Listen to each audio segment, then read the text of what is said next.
Bon, pour vous parler des ados, j'ai voulu partir d'une source fiable, un truc imparable, presque scientifique. Alors, j'ai remis la main sur mon journal intime. J'en ai parcouru quelques pages et j'ai changé d'idée. Alors, c'est pas que je raconte n'importe quoi dedans, hein. Enfin si, un peu. Non, mais c'est surtout que vous n'allez rien comprendre. Parce que figurez-vous que j'ai grandi dans une cité du 93, dans les années 90, et que ma deuxième langue après le français, c'était le gitan, comme tous les ados de mon entourage. Petit extrait. Barbara, elle a trop le mort. Elle a fait crari d'être cool, alors que son raclot, il donne trop envie de lui mettre des coups de schlap dans les ch'cailles, là. D'où ils guénafent comme ça toute la soirée avec l'autre racli trop vinche. Franchement, j'ai cru qu'ils allaient skiraf devant nous. Mais bon, à part ça, la soirée, elle était trop michto. Ce qui signifie, Barbara est vraiment incroyable. Elle a pris sur elle toute la soirée, alors que son petit ami donne tellement envie de lui mettre des coups de pied dans les dents. Comment ose-t-il danser avec l'autre fille trop nulle toute la soirée? J'ai vraiment cru qu'ils allaient s'embrasser devant nous. Mais bon, à part ça, c'était une super soirée. Alors je ne parle presque plus comme ça, mais je suis restée super fan du langage des ados. Et c'est logique parce qu'en fait, j'adore le langage tout court. En tant qu'autrice, les mots, c'est un peu ma passion. Vous avez déjà essayé de le décrypter, le langage des ados? C'est super créatif, c'est riche, c'est mouvant.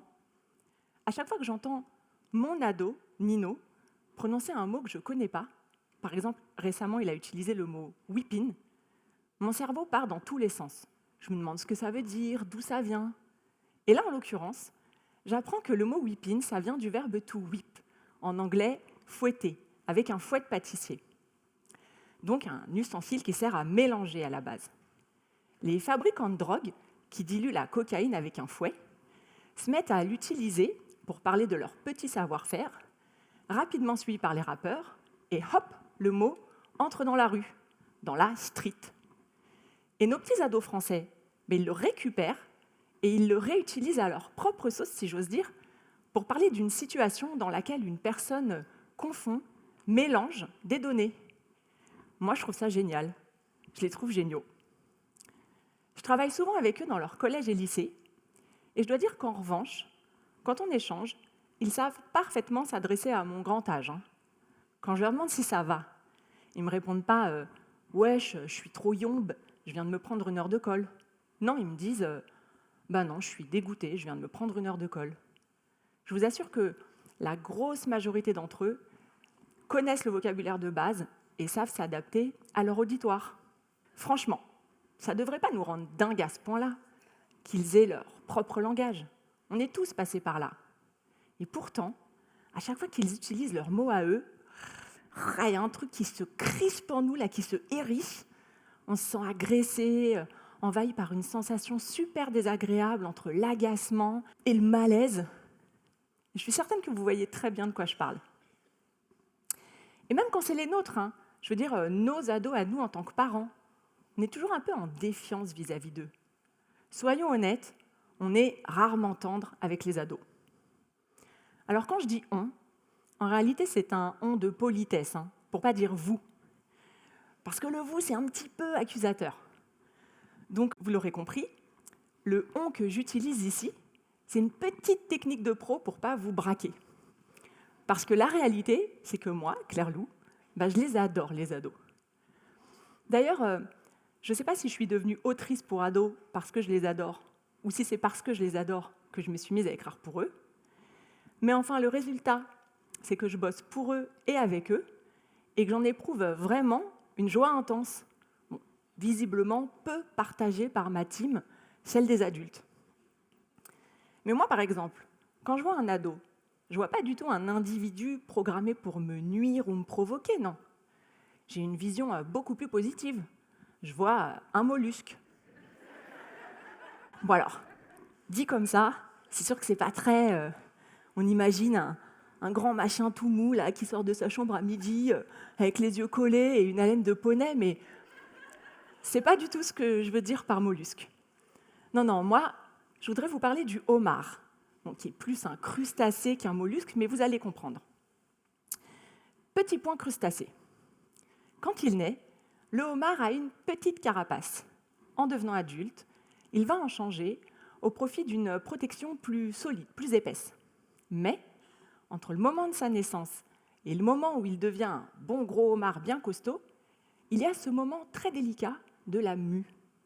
La mue, c'est le moment où il perd sa première carapace et où il se retrouve à poil, sans protection, en attendant la formation de sa seconde carapace donc. Et le temps de la mue du homard, il est très similaire à l'adolescence, ce moment de la vie où tout nous percute, le corps et l'esprit à vif, sans protection. Alors, cette histoire de homard, c'est pas moi qui l'ai inventée, hein. C'est la psychanalyste Françoise Dolto qui parlait de complexe du homard pour évoquer la crise d'adolescence. Et je dois dire que j'aime beaucoup cette métaphore parce que je trouve que d'emblée, elle dit quelque chose de leur vulnérabilité aux ados. Une vulnérabilité qu'on ne perçoit pas toujours, voire dont on n'a pas forcément conscience.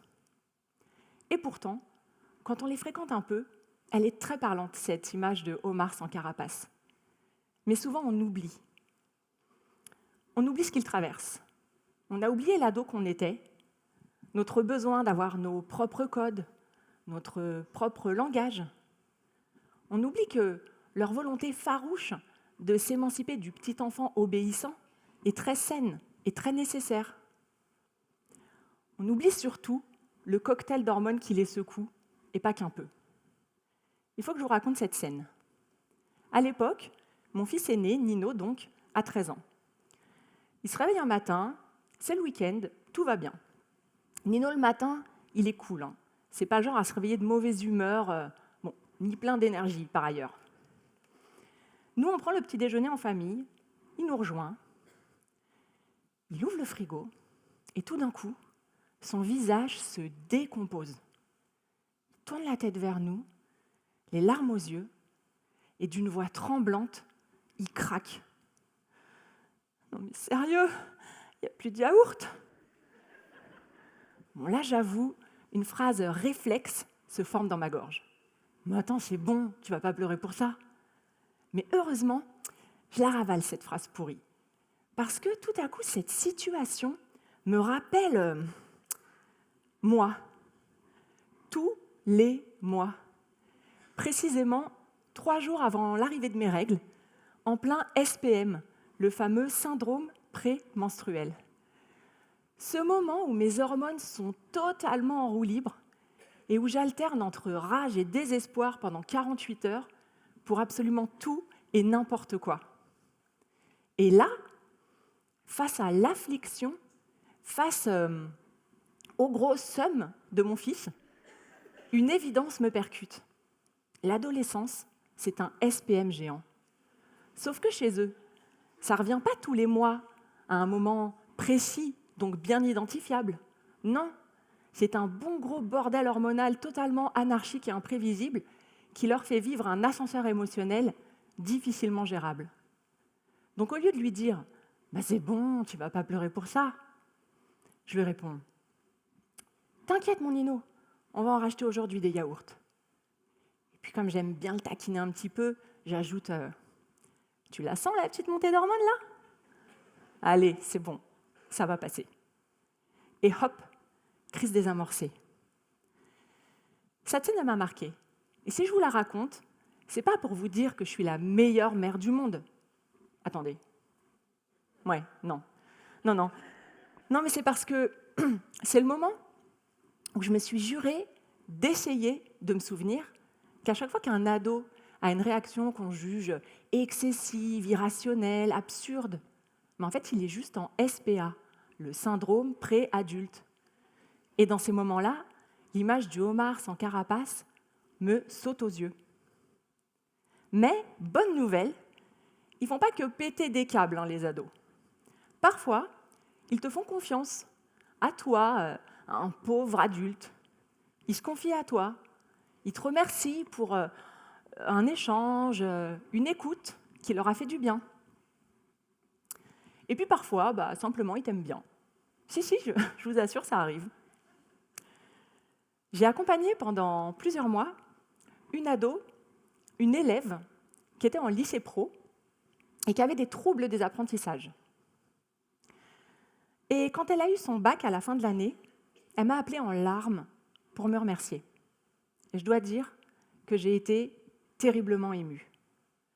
Dans un tout autre genre, Nino, toujours lui, m'a proposé une fois de participer à une partie du célèbre jeu de rôle Donjons et Dragons avec lui et tous ses amis. J'étais joie.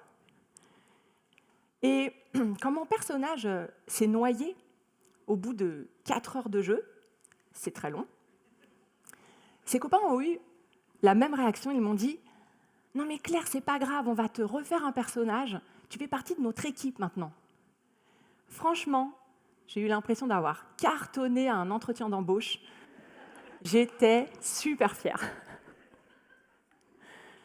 Une fois, une amie m'a dit « C'est marrant, il y a des gens, ils ont le feeling avec les animaux, on ne sait pas trop pourquoi. Bah toi, c'est avec les ados. »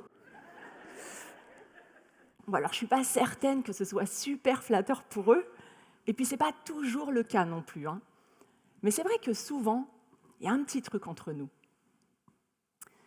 Donc là, c'est le moment où j'avais prévu d'enchaîner sur une séquence émotion pour vous dire, en prenant un air inspiré,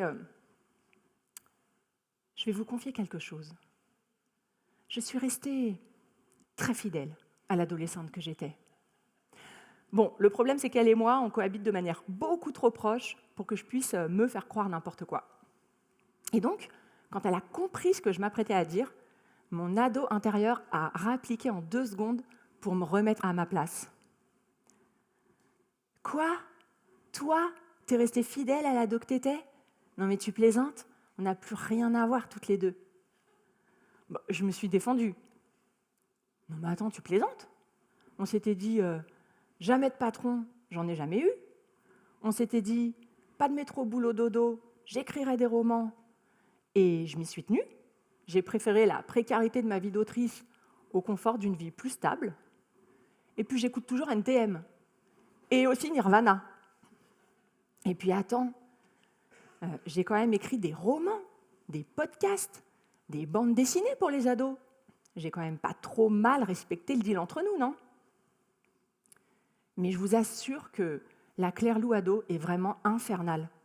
Elle m'a répondu du tac au tac. Ouais, mais t'avais dit jamais de vie de couple, et ça fait 17 ans que t'es avec le même type. Oui, j'avoue, mais tu l'aimerais beaucoup. Il est super drôle.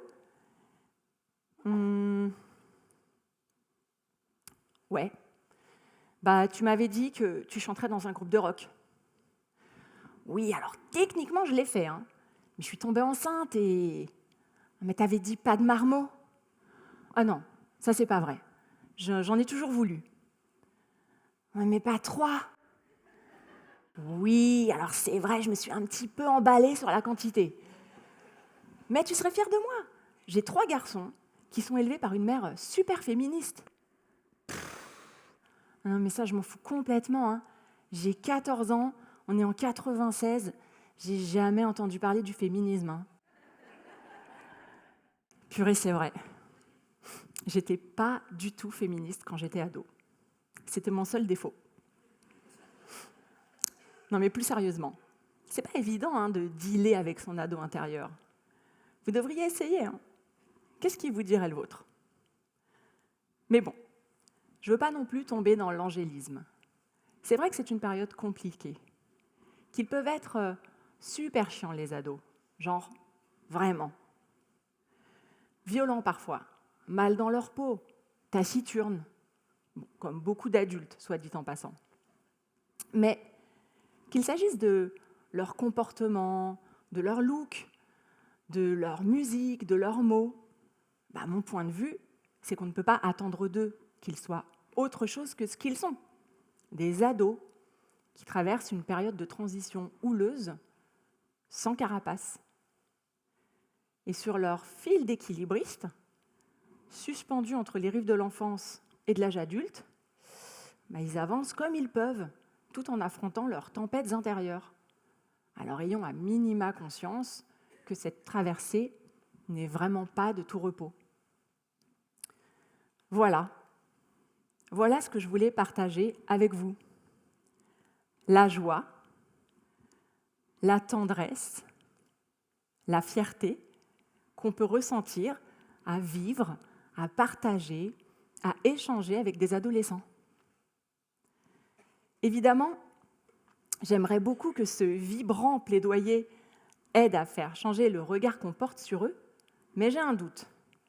Parce que quand je l'ai lu au mien d'ado, il m'a répondu avec son petit air pince sans rire « Ouais, à mon avis, t'as surtout changé leur regard sur les homards. » Mais bon, c'est cool, hein ? Les véganes vont adorer.